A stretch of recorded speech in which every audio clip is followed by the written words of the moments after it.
All right, let's do some rapid fire introductions to get started. Hi, I'm Brett Geeser. I'm head of D2C at Blue Whale Media. Hi, I'm Patrick Lane. I'm the media director and oversee all ad buying at MCD Partners. Jonathan Yantz, a managing partner at M&C Saatchi Performance. Kudos, no one has actually ever done that as fast as you guys, so you're already my favorite panel of the day.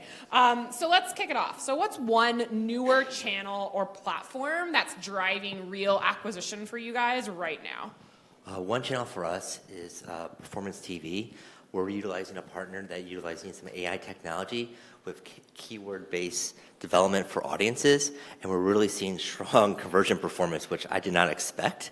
And from those edit conversions and efficient conversions, we're allocating more investment towards a channel that's been geared historically towards upper funnel awareness, and now we're moving to lower funnel tactics within that channel. So I'm very excited to continue to grow in the performance TV space.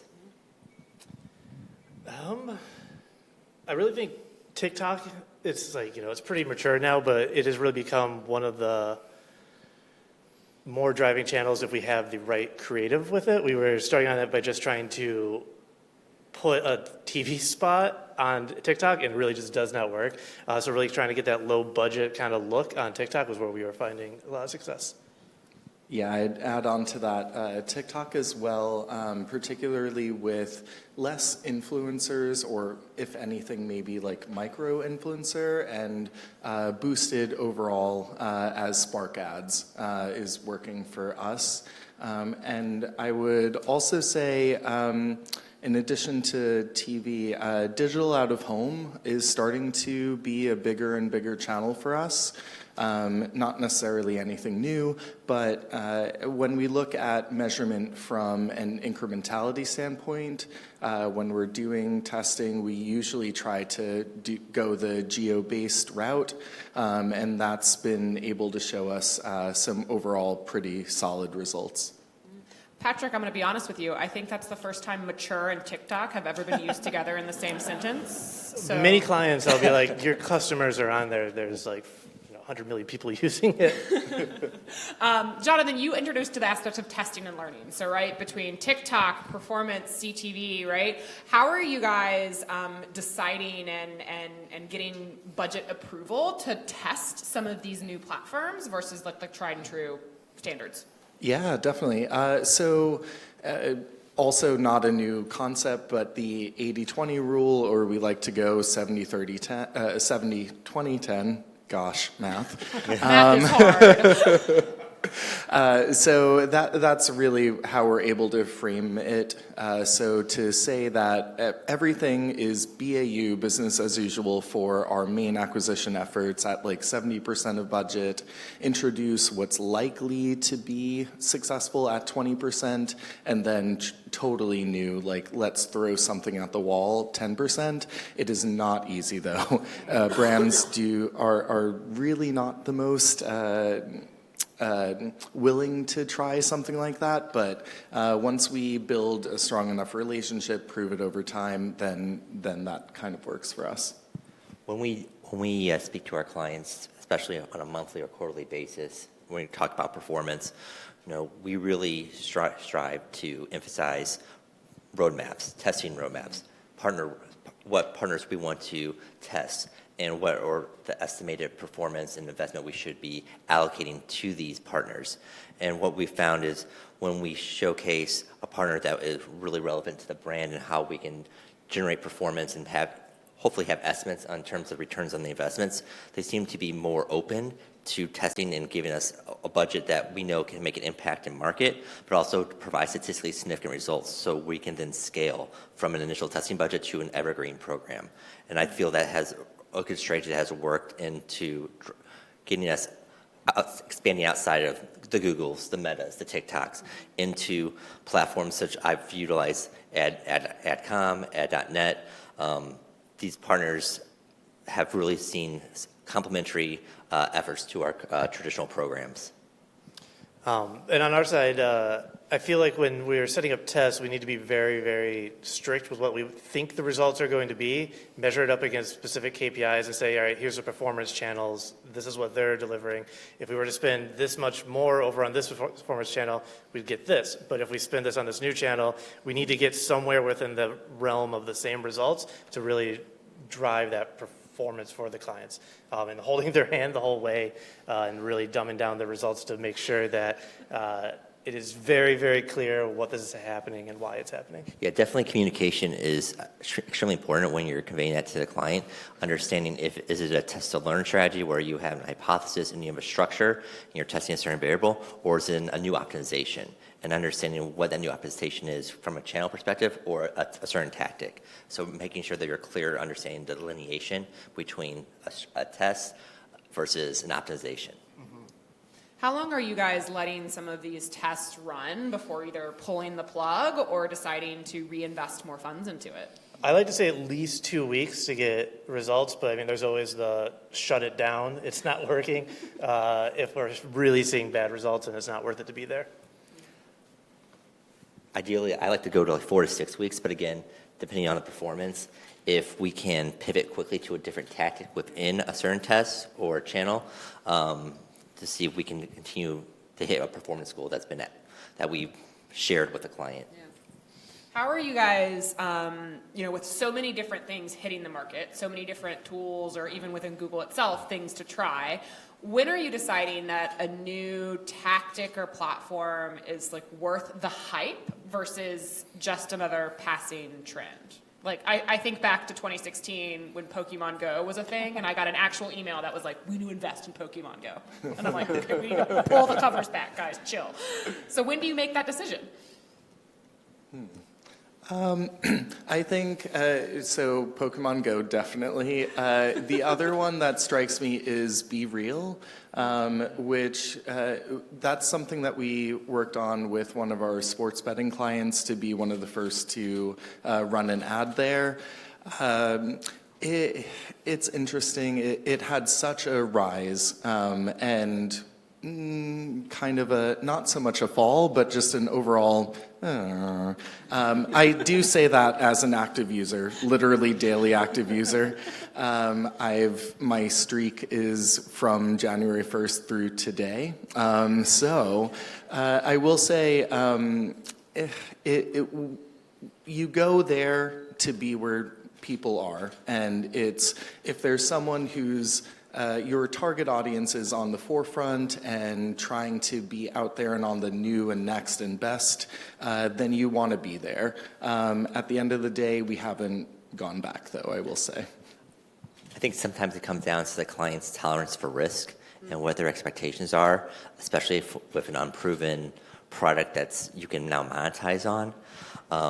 Again, if it aligns up with the audience, the personas that the brand is looking to target, I'm more than happy to test, but if we don't have a lot of information, it's kind of a guesstimate of what expectations are going to be, and I try to keep those estimates or guesstimates somewhat lower the bar a little bit, so we are, achieving some type of results that are positive for the brand. It could be click traffic, it could be engagement rates, time on site, rather than just focusing on the performance, the revenue, or the ROAS efficiency. So NER is not an official metric that you guys use. I coined it. I had the wrong implication point. My fault. Yeah. Go ahead. For me, I feel like a lot of peer word of mouth is a huge factor. I'll hear, something from within the industry that I saw this excellent results on platform Y, and it, it's something I was maybe think I'm trying to approach. And now that I have some studies that actually can give to the clients to be like, yeah, we should definitely do this. They were able to achieve this. We need to be in this space. I think that's really helpful. Yeah, definitely case studies and word of mouth. WOM. Can you send me a one-sheeter, please? Yes. Christine talked about it a little this morning, kind of this blurring of content and commerce, right? Offers are content. There's a fine line now between what is performance and what is brand. Can you guys talk about kind of some campaigns that you've run recently that you've really successfully blurred this line between kind of commerce and content to drive customer acquisition? I have a client that it's a subscription-based stock picking platform. So we've taken his content and, like a week or two after his picks have come out and they've been successful, turning those into ads, talking about like, hey, you could have been here with the stock picks at this time. This is our success rate. So taking the content he's already generating and flipping it into an ad after the fact has been really successful. I think we have success, especially on the social platforms, with UGC content development and seeing the performance within that ecosystem, showing that authenticity. And with that authenticity has been brought stronger conversions and stronger ROAS performance. So we're always talking about with our creative development team, our creative strategists, and even with an AI tool we use, Motion, understanding what type of creative's working, where we can see opportunity and where it can be the best combination of UGC, call to actions, content to really drive engagement for the brand, and with the engagement, sales. Yeah. With this rise of the creator economy, are you seeing it more in kind of an upper funnel branding aspect to just get your name out there, or are you having success leveraging UGC and that content to actually bring people into the lower stages of your funnel? Yeah, from our perspective, absolutely. We really see it being a performance channel 100%, whether that's through Instagram, YouTube, or TikTok. Honestly, TikTok is one of the bigger drivers for us. So one of our clients is a cashback reward service who is more on the app side. So we're driving app installs, signups, and an actual first purchase directly through UGC creators on TikTok running as Spark ads. And that's been kind of an always-on approach we've done for the last 3 to 4 years at this point, with big tentpole moments and things like that, but we've done a lot of testing because a cashback service, you could have a variety of different type of consumers. So even literally pet influencers has been a thing that I did not expect. So yeah, you never know. The consumer journey is no longer linear, and it's more of a loop or an infinity loop, however you describe it. And it's constantly changing, where it's not from awareness to conversion, from a very linear approach. You could be with the targeting available and the audiences and the AI technology where the algorithm can predict when they're ready to purchase. They could be at an awareness phase and make that purchase. So having content, depending if it's UGC, if you're utilizing it at more of an upper funnel channel versus a lower funnel channel like maybe a meta retargeting, again, we've seen success across the entire that journey, which again is important that we need to be active upon, but not rely on, have a very approach where we need to have some content for awareness, content for consideration, purchase, loyalty. You need to make sure that again we are thinking holistically on the consumer and where they are they ready to purchase or not. Let's talk about the creative for a little bit. Now, we're all media folks in here, right? So safe space. The creatives are not in this room. They're probably not watching right now. Is there a piece of creative that you have found is most successful in driving kind of that immediate action? I feel like the user-generated content is pretty powerful. The lower the production, the better if they're ready to buy. Someone seeing that someone like them is using the product and they're giving a stellar review and you don't even notice it's an ad until well into watching it, I think it's pretty huge. I mean, historically, I've seen image ads or static image ads in Meta perform really well from a lower funnel perspective. However, we're using tools now where we're able to see performance across all of our ad units and the creative, and providing us with recommendations on what call to action should be, what combination of an image or video to drive a better performance. And so we're relying on a tool. We're also relying on our hands-on keyboard people, plus our creative strategists and creative development people to really bring in 3 groups of people to basically develop an ad that we feel confident that will convert from a lower funnel perspective. I do think maybe slightly controversial because everything is going in the UGC route and easier to produce, like real, authentic. I do see eventually a shift back to the overall like super polished TV spot. Everything in life is a pendulum, and we're gonna swing back in the other way eventually. And I think, especially with CTV and other things like that, we do still see real value in that hyper production, like the quality, everything, the storytelling. So I do think there's still a space for that in the performance world. Yeah, I think you really need to fit the space, like TikTok, UGC, but if you're on connected TV, a highly polished ad is going to work so much better. Yeah, it's knowing where your audience is Yeah. and what resonates best in that particular platform. Yeah. Let's pivot to talk about retail media networks for a little bit. They're probably the newest, most successful form of lower funnel performance marketing. We all know search doesn't just happen on Google anymore. They're going to Amazon to start their search, ChatGPT, if you will. Brett, probably more for you as the head of DTC. Like, what are you seeing in terms of the different performance levels between the RMNs? Because we know they're not all created equal. They're definitely not all created equal. Obviously, Amazon is the 500 behemoth in the room, which is based off a lot of search principles, sponsored products, sponsored brand, and utilizing different types of creative to reach that audience within that Amazon ecosystem. But you've expanded into Rondel and Walmart Connect, and some algorithms have very similar approaches that Google has taken in the past. Amazon, Google are very similar, but when you're talking about maybe Walmart Connect, it's a little bit different, and you have to adjust your strategies and how what you thought would work because it worked in Amazon does not always going to work with Walmart Connect.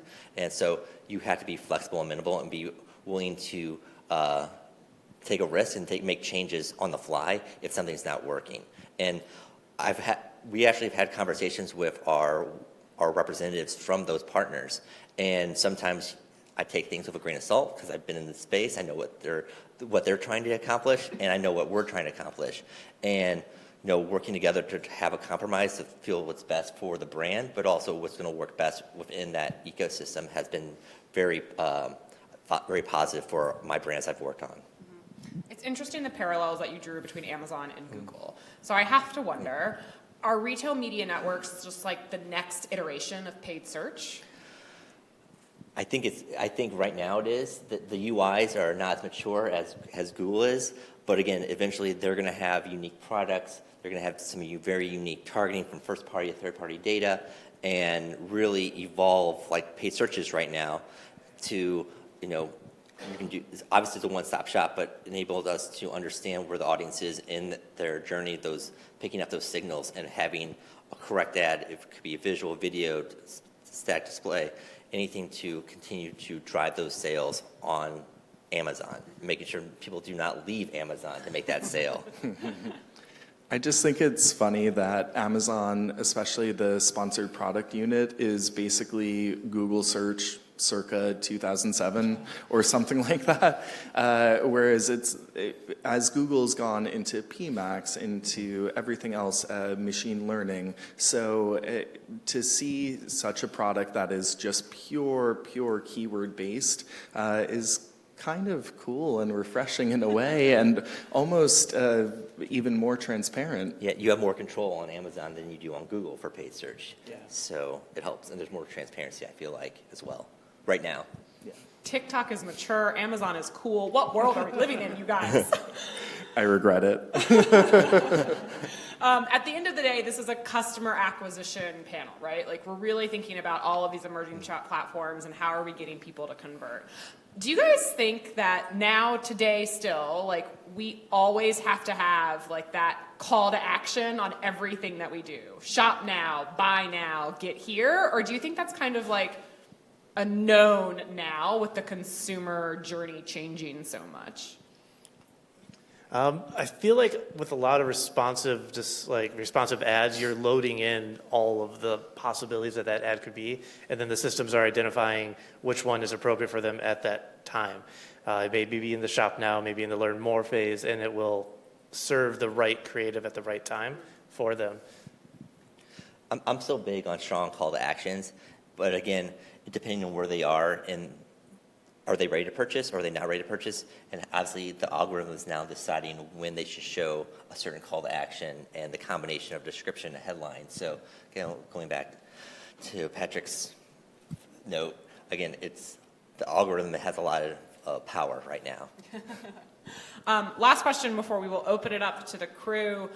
What is one platform or channel that you're keeping an eye on over the next kind of 6 to 12 months? I'll go first. I mean, Amazon released a new thing within their CTV where you can add to cart while watching on TV by pressing a button. I think that's going to be huge. It's really hard to close the loop on that sometimes, and that's a pretty strong indicator of performance. I would say digital out of home. I know I kind of said that before, but that's something that we're starting to see, especially as you conduct those like geo-based holdout tests and things like that. You can, again, tough to directly attribute last click. RIP, nothing is last click anymore, it feels like. But we really see a lot of success there. I think it comes down to CTV. I think that's going to be a big channel that's going to continue to evolve, especially from a targeting perspective. I still am a big paid search guy, but now I consider a Google Ads guy because it's just not paid search. There's multiple products within Google Ads, and see how their products evolve with their targeting and their bidding strategies. It's going to be very interesting over the next 6 to 12 months. I lied, Brett. You said CTV. Now I have to wonder, are the rising cost of those CPMs on CTV worth it to actually offset some of this immediate call to action? I definitely think it depends on the product and what is your break-even point. Mm-hmm. And if you're willing to pay a premium for CPMs, but it's going to convert, I'm all for it. Yeah. Love that. And mic drop conference. Questions from the audience? Hey folks, love the discussion. This is Dylan from Coke. You mentioned moving on from test and learn agenda items after anywhere between 2 to 6 weeks, but something I've been asking myself lately is, when is it useful to retest a hypothesis, and how long do you wait until you kind of circle back on some of those learnings? When would you consider a learning to be expired because consumer behavior has shifted dramatically? I'm looking at between 9 to 12 months because the ecosystem continues to change and it continues to get better and better from a product maturity. And so I'm always willing to test if the client's willing to test as well. Yeah, 100%. It's very similar. I was going to say anywhere from 6 to 9 maybe, but I think it is so crucial because as marketers, we get stuck with that learning and are like, oh, we tested this once, it's never going to work again. So that's such a refreshing question because in my experience, it's so tough to shift perception within an organization and be like, oh, promise, we'll try it again, maybe it'll be different. But yeah, the consumer is so different over time. And depending on how many products you want to test within a year, and you're trying to have budget to test. So again, it's very important if the brand or client's willing to test, and if the product has matured over the past 6-9 months, and it goes back to word of mouth with your friends in the industry, what they're hearing, and what they're working on. You're in here. So my question is my name is Matt Giardino. I'm the Director of Performance Marketing and Analytics at McKay Advertising and Activation. And my question is in regards to Google. Obviously, they're always rolling out new betas. One of their newest betas is the Google's AI Max for search campaigns, which automate ad optimization and expand query reach. My question is, how will campaign managers' roles evolve compared to traditional paid search strategies that emphasize manual keyword selection and control?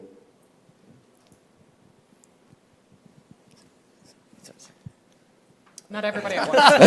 Oh boy. I was looking to our paid search guy, but Deny, deflect, blame. Google is clawing back the levers that we have to pull slowly but surely. I think what is really hard with it is anyone new coming into the space has no kind of frame of reference to what is working and why it's working, and like what keywords you should be going after, how to implement negatives, because you can kind of just turn it on and then say, oh, it did this. So I think knowing that history of how things worked in the past can still really influence how these new products are working. Yeah, I think definitely having experience in the space gives you some lens on what the performance might be and how do we counter poor performance. We have some ideas, but also gives time for the teams to provide actual insights and actually learn the brand and what's going on in the ecosystem and provide that type of insights to the client, which is just normal rather than just reporting. We can hopefully tell a better story. Yeah, and just to round out, I do think there is value in testing these new things as they come out, because especially Google, they always favor when you're actually opting into whatever the latest beta is or whatever. And so I think trying to get ahead of that early and being able to test it, prove it, disprove it even is very valuable. And then retest if it doesn't work. Yes. In 6 to 9 months. Because, I mean, I've been doing this for over 15 years, and, broad match 15 years ago was, you don't touch that. That is the wild, wild west, and you just don't touch it.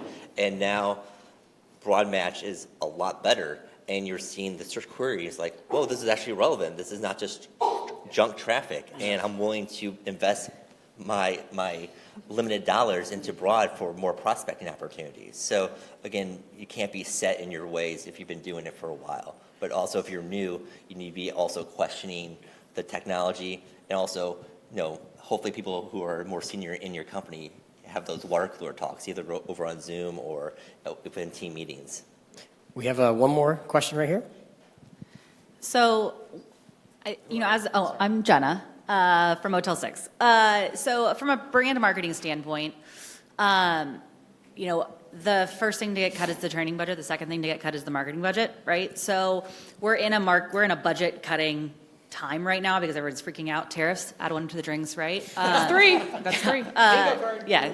But in addition to that, going into a recession, and there's just a lot of uncertainties. So I would love to always try new things, but the knee-jerk reaction is put it in paid search because we know that works, right? And so how do you sort of balance that with your clients, or to get them, the senior leadership or the CFOs of the world or the private equity owners or those folks that are only looking at the hard and fast numbers to understand, no, it's worth doing something, because they're like, well, do something brand new, but prove to me it's going to work before you do it, right?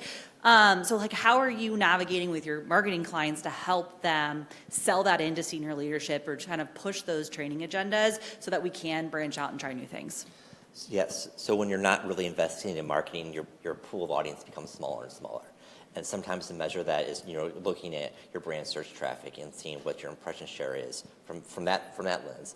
Or you're looking at your frequency rate from your creative, where it continues to increase and you're not really reaching anyone new. You're just targeting the same person over and over with the same creative. And so when you're seeing the decline in your brand's not working as hard as it used to, your marketing pool has become smaller, the performance is starting to die. And when you're dying, that's where you can really show off the client. Here's the metrics we're seeing from month over month. Here's when we started cutting back on more upper funnel channels or testing. And this is when now we're trying to max out on our brand impression share, or I try to be at 90%. And again, this is the traffic we're capturing. And it's not the same as when we had a full funnel strategy activated. And so that's going to affect our bottom line. And you can hopefully back into a revenue loss from that perspective. That, and I would just quickly add, when you look at your competitors and what they're doing, that's been a fairly easy-ish, not easy, but easy-ish way for us to help sell that in, to be like, your competitors are here, here, and here, and the question is, can you afford to not be there as well? That's helped us.